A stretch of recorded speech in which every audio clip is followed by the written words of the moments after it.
Have you ever heard of the FedEx indicator? Well, if you haven't, suffice it to say, it is not looking good right now as FedEx Freight is enacting furloughs as they're facing volume declines. Not a good sign, but it's not just FedEx. Amazon is also laying off thousands of employees. Now, if you've forgotten what date it is, go ahead and check the calendar and notice that it's not January or February here after peak season. No, it's November right now, going in to peak season. This is not something that you would want to be seeing if you're looking for signs of a strong economy. So why is that? Well, let's take a look at the FedEx indicator. Delivery companies are the canary in the coal mine for the economy. They are a leading indicator. And just a few months ago in September of 2022, FedEx CEO was quoted saying that he believed the global economy would fall into a recession. And it's been this way for a long time. This indicator has been looked at by people like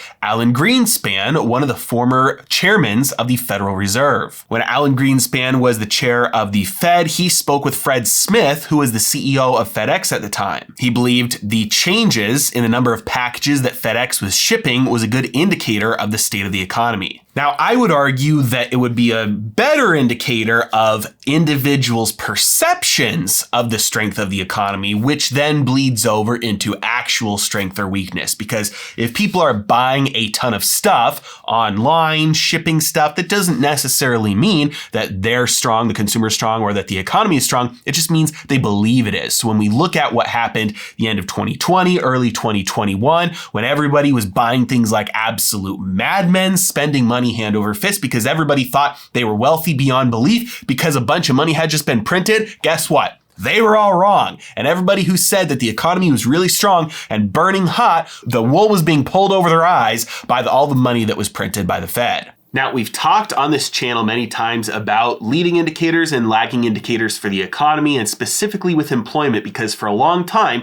the Federal Reserve's favorite ways of looking at employment and jobs were showing a very strong economy. And I showed you a few things that pointed out that that's not necessarily the case because they're looking at lagging indicators, and it's important to look at leading indicators. Well, one of these indicators that comes before layoffs is going to be hours cut and pay cut. This is because companies will always prefer to temporarily get rid of employees so that they don't have to rehire them. It's just a less costly way of doing things. They'd prefer to cut hours instead of firing. They'd prefer to cut pay if they can. That way, it's the least expensive option if production ramps back up in the future. And FedEx is doing exactly that, enacting furloughs in some of the US markets. And just like I said, the company will continue to evaluate the environment and bring back furloughed employees as business circumstances allow. Basically, they don't want to make the Twitter mistake and fire a bunch of people and then have to ask them to come back the next week because they actually need them to still work.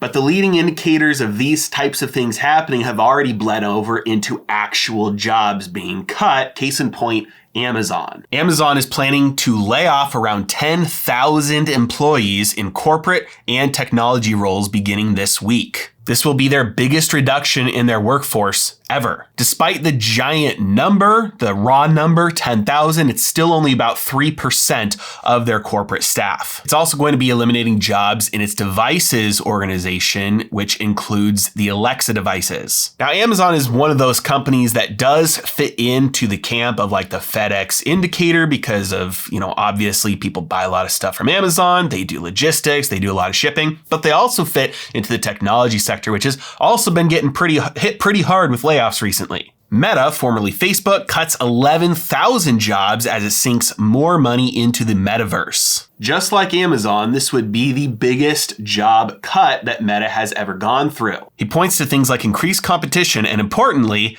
ads signal loss, causing revenue to be much lower than expected. This is an important point for anybody running a small business or medium-sized or even large business out there that ads right now are a lot cheaper than they used to be. I mean, I can see this firsthand as a portion of my revenue comes from YouTube ads. I can see that the ad revenue right now is way down, and that's because there are far fewer companies bidding for those ad spaces right now across all platforms, Google, Facebook, everywhere. So if you're running a company, you're planning on launching a company, you're planning on launching a product, you're trying to get the word out about some organization, ads are cheap right now. So now's the time, if you have the money, if you have the cash, to be going aggressively, because you're going to be able to get a lot more bang for your buck right now than you would have, let's say, 1 year ago. All this looks like it is happening right along according to plan, with the Federal Reserve stopping the crash by giving us record high inflation. Then we get the crash anyway. Now people are losing their jobs,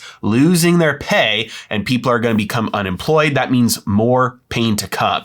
And if you would like to learn the best way to invest during bear markets, it's all about, number one, finding the best assets in the world. And then number two, figuring out what price should you be paying for those assets so you know you're getting a good deal on them. Check out my bear market investing guide linked in the description below. As always, I really appreciate you guys. Thank you so much for watching. Have a great day.